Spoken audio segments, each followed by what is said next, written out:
everybody, and welcome to video 2 of the emotional eating series. I'm Coach Jessica Hoke, and I'm so glad to have you here. Today I'm going to be talking about using books and social media to get support or even online research. I didn't realize how big of an issue this was for multiple people and not just myself. Having something or someone to relate to is amazing for combating emotional eating. There's so many books out there in regards to emotional eating. This subject is huge, and I never even realized it. I didn't realize there were books out there until I was told by another sufferer of emotional eating when I asked for support on Facebook from a group that I was in, and she recommended a book. And then after that I started researching all of these different books about emotional eating.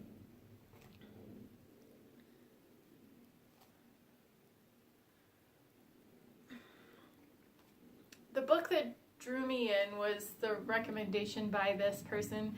It is in regards to faith as well as combating this issue with food.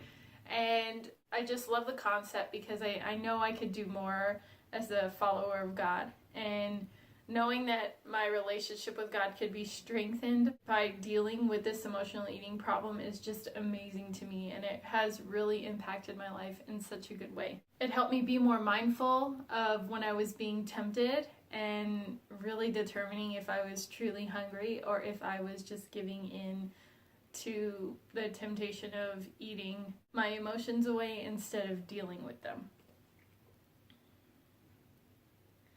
It also helped me pray more. Every time an urge would come and I realized I wasn't hungry, instead of reaching into that cabinet, I would just pray.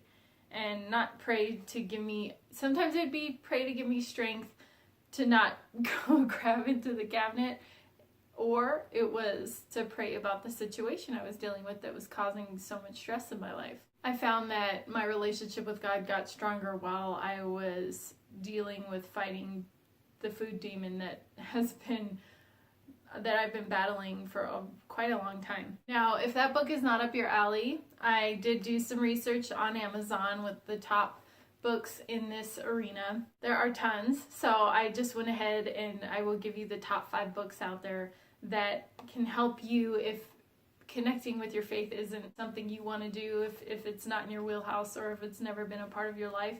There are books out there that are not focused on faith, but they are focused on fighting the emotional eating issue. Now, of course, the book that I came to love is called Made to Crave. It is by Lysa Turkeurst. I believe that's how you say it. Please don't quote me on that name. It says, satisfying your deepest desire with God, not food.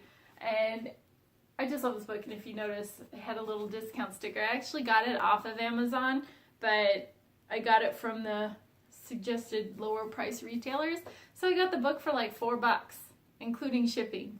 So if you're worried about a high cost book, don't worry about it. There are options, especially if you're buying on Amazon. Let me go ahead and give you the top 5 books about emotional eating from Amazon.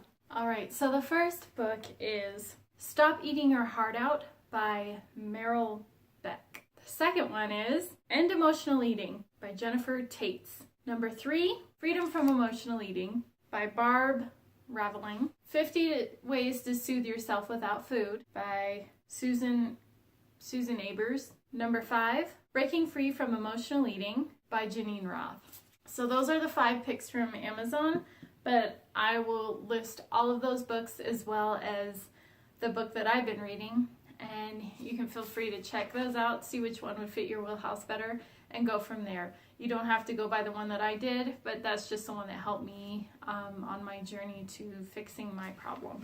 Now, you're probably wondering how social media can help you with your problem. Well, if you are a part of any moms groups, or if you even just open up to your friends through social media and say, I'm struggling with this eating problem, and it's with emotional eating, and kind of describe what you're going through, and I guarantee you someone is going to say, I can relate. Let's talk. Or I can relate. And that just gives you an idea of how common this issue is. And you can reach out to these people. You can create a support group, or you can create even a focus group or like a challenge group to maybe say, you know, when we get emotional, this is what we're going to practice this week and see what helps. Or you can even start a book club and start reading books that can help you fix the problem you're with this whole emotional eating issue. I think it's amazing how we end up hiding our problems so much, and we want everybody to see this highlight reel in our life. But at the same time, we all have our own struggles. And if you can fight it with somebody by your side, why not get out there, put yourself out there, and just amaze yourself at how many people are dealing with the same problem and would love to have support. They just don't know how to go about talking about it or who to talk to. So I think if you start the trend and step out of your comfort zone and put yourself out there to your friends, there most likely will be somebody out there that you can run alongside with to combat this problem. This is just the start for gearing up for this fight, but if you are ready to change, you'll just surprise yourself at how far you can go and how much you can improve with this issue. And I hope you stick with me. If you are struggling with emotional eating, this is just the beginning. But tomorrow I can't wait to discuss with you on the next topic. And that is going to be things to keep your focus off of food. I'll give you some exercises and some things you can do to get your mind off of that food cabinet when you're going through something stressful. I hope this was helpful. Please like this video, subscribe to my YouTube or blog. I'd really appreciate it. And if you need any support, feel free to email me. It's in the description of this video below. Or you could just email me if you're watching this on Facebook. My email is coachjessicahoke@gmail.com. Just reach out and let me know, or message me directly through Messenger. I really appreciate your time. I hope you all have a wonderful day. Thank you. Bye.